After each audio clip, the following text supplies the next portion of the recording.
নিয়ে যা নিয়ে যাচ্ছেন এবং সেখানে পৌঁছানোর পর সমাধি দাফন শুরুর আগে কিন্তু রাষ্ট্রের পক্ষ থেকে তার পরিবারের কাছে একটি ফ্ল্যাগ হস্তান্তর করা হবে এবং তারপর যখন দাফন কাজ তারপর সম্পাদন করা হবে।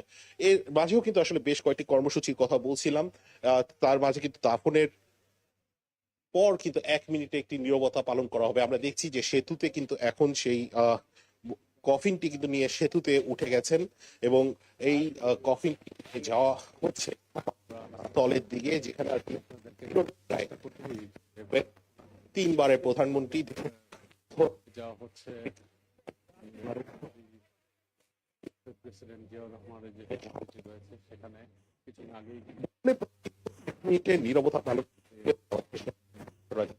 তারপর বলি ফায়ার করা হবে সেটি জানিয়েছেন। এই নয় নেতা কর্মীরা এবং রাষ্ট্রীয়ভাবে যারা আসছেন তারা কিন্তু এরপর কেন্দ্রীয় নেতৃবৃন্দরাও এবং রাষ্ট্রীয় সেলুট দেওয়া হবে। সবশেষ কিন্তু দোয়া মোনাজাতের মাধ্যমে যে দাফন প্রক্রিয়া রয়েছে সেই দাফন প্রক্রিয়া শেষ করা হবে। আমরা দেখছি যে সেতুটি রয়েছে সেই সেতুটিতে সর্বোচ্চ সম্মানের সহিত রাষ্ট্রের সর্বোচ্চ সম্মানের সহিত গার্ড অফ অনার দিয়ে সশস্ত্র বাহিনীর সদস্যরা সমাধিস্থলের দিকে নিয়ে যাচ্ছেন। হাজার হাজার সশস্ত্র বাহিনী যারা কিছুক্ষণ আগে কর্তব্যরত অবস্থায় এই জায়গায় দাঁড়িয়ে কিন্তু সাবেক প্রধানমন্ত্রী খালেদা জিয়ার যে জানাজায় কিন্তু তারা অংশ নেন। তাদেরকে আমরা দেখেছি যে যার কাজ ফেলে তারা অংশ নেন। কথায় আছে সম্মানের মালিক আল্লাহ এবং সর্বসম্মানের সহিত কিন্তু খালেদা জিয়া রাষ্ট্রের যত সব যে সম্মান সেই সম্মান দিয়ে কিন্তু সবকিছু করা হচ্ছে। যেই লাখো লাখো মানুষ যেটি ঐতিহাসিক একটি যাত্রা অনুষ্ঠিত হয়েছে, অতীতের সকল রেকর্ড কিন্তু আসলে ভেঙে দেওয়া হয়েছে। যে সাবেক রাষ্ট্রপতি জিয়াউর রহমানের ঠিক মানিক মিয়া এভিনিউতে যখন জানাজা অনুষ্ঠিত হয়েছিল তার ঠিক ৪৪ বছর পর তার স্ত্রী বেগম খালেদা জিয়া তার কিন্তু জানাজা অনুষ্ঠিত হয়, যেখানে প্রায় লাখো লাখো মানুষ উপস্থিত হয়েছেন। মানিক মিয়া এভিনিউর পাশেও কিন্তু আমরা দেখেছি যে মানিক মিয়া এভিনিউ ছাড়িয়ে চারপাশে বাংলা মোটর থেকে শাহবাগ পর্যন্ত সেই জনস্রোত চলে গেছে। ওই পাশ থেকে কিন্তু আমরা দেখেছি যে জাহাঙ্গীর গেট থেকে শুরু করে পুরো মিরপুর পর্যন্ত কিন্তু সেই জনস্রোত চলে গেছে।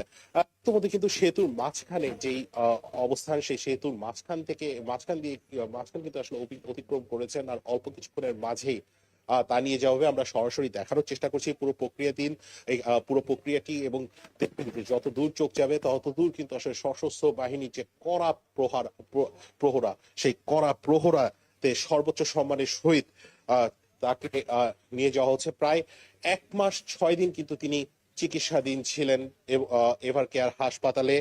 24 নভেম্বর অর্থাৎ 23 নভেম্বর দিবাগত রাত 24 নভেম্বর কিন্তু তীব্র শ্বাসকষ্ট নিয়ে বেগম খালেদা জিয়া এভার কেয়ার হাসপাতালে ভর্তি হন। এই শারীরিক অসুস্থতার জন্য কিন্তু তাকে একাধিকবার প্রায় 400-র উপর কিন্তু তাকে হাসপাতালে যাওয়া আসা করতে হয়। অনেক নির্যাতন সহ্য করতে হয়েছে। অসুস্থতার সময় যখন বিএনপির নেতাকর্মীরা তাকে দেশের বাইরে নিয়ে যেতে বলছিলেন, যখন তিনি কারাবরণ করছিলেন এবং অসুস্থতা যখন তীব্র থেকে তীব্রতর হচ্ছিল, তখন কিন্তু আমরা দেখেছি যে আওয়ামী লীগ সরকার তাকে কিন্তু সেই জায়গাটিতে আসলে নিয়ে যেতে দেননি এবং কোনো রকম কোনো অনুমতিও দেননি। তখন কিন্তু নেতাকর্মীরা তীব্র আন্দোলন করেছিলেন এবং এক পর্যায়ে যখন তিনি তীব্র অসুস্থতা নিয়েছিলেন, যখন আসলে সবাই যখন বলছিলেন তাকে দেশের বাইরে যেতে, দেশের মানুষের কথা চিন্তা করে কিন্তু তিনি আপোষ করেননি, দেশ ছেড়ে যাননি। সব চলে যান।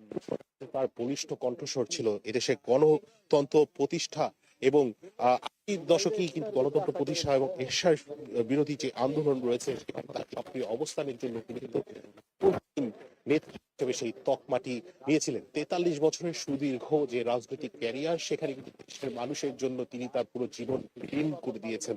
দেশের মানুষের জন্য কিন্তু তিনি কাজ করেছেন। ইতিমধ্যে কিন্তু যে সেতুটি রয়েছে সেই সেতুটি পার হয়ে গেছে। আমরা যতটুকু শুনেছি পক্ষ থেকে বিএনপির ভারপ্রাপ্ত চেয়ারম্যান অর্থাৎ খালেদা জিয়ার ছেলে তারেক রহমানের হাতে কিন্তু একটি পতাকা হস্তান্তর করা হবে। আমাদের গণমাধ্যম কর্মীরা যারা রয়েছেন তাদেরকে এই সেতুর সামনে থেকেই আসলে পুরো দৃশ্যটি কাভারেজ করতে হচ্ছে।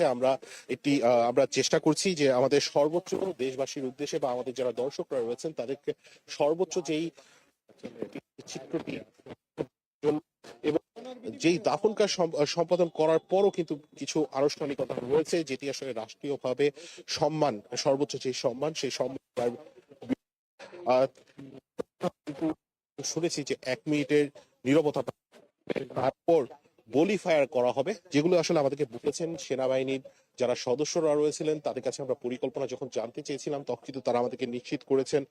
এরপর এখানে যারা এসেছেন, যারা এসেছেন নেতাকর্মীদের যে খুব বেশি নেতাকর্মী এসেছেন সেরকমটি কিন্তু নয়। যারা এসেছেন তারা পুষ্পস্তবক অর্পণ করবেন এবং রাষ্ট্রীয়ভাবে গান স্যালুট দেওয়া হবে। তারপর কিন্তু যে কবর জিয়ারত, দাফন কাজ শেষ হলে সেই একদম, এবং সেই পরিকল্পনাগুলো রাষ্ট্রের পক্ষ থেকে যা যা নেওয়া হয়েছে সব আগেই জানিয়েছেন আপনি, রাশেদ আনিস।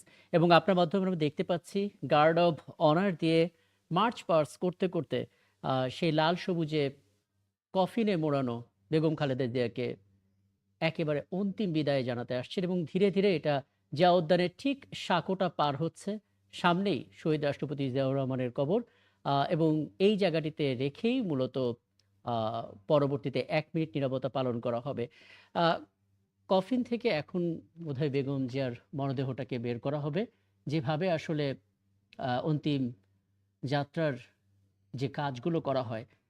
নুসরাত, এই ছবিটা দেখতে দেখতে আপনি হয়তো কয়েকটা বিষয় মাথায় আনতেই পারেন যে 44 বছর আগে ঠিক এরকমই একটা সময়ে শহীদ রাষ্ট্রপতি জিয়াউর রহমানকে ঠিক একই জায়গায় আনা হয়েছিল, একইভাবে তাকে সমাধিস্থ করা হয়েছিল। সেদিনও ঐতিহাসিক একটা সমাবেশ হয়েছিল সাধারণ মানুষের, যারা জানাজায় অংশ নিয়েছিলেন দেশের বিভিন্ন প্রান্ত থেকে এসে। আজও সেই ছবিটার আমরা পুনরাবৃত্তি দেখলাম। আবার এই জিনিসটা অনেকে বলে থাকেন যে শহীদ রাষ্ট্রপতি জিয়াউর রহমান যিনি মারা গিয়েছিলেন মাসের শেষ দিনটিতে, মে মাসের 30 তারিখ, এবং আমরা দেখলাম বেগম খালেদা জিয়া তিনিও চলে গেলেন ডিসেম্বরের 30 তারিখে। এবং 44 বছর পর একই মাটি পাশাপাশি তার স্পর্শ করতে পারছেন। মানে সবকিছু মেলালে বোঝা যায় যে ইতিহাস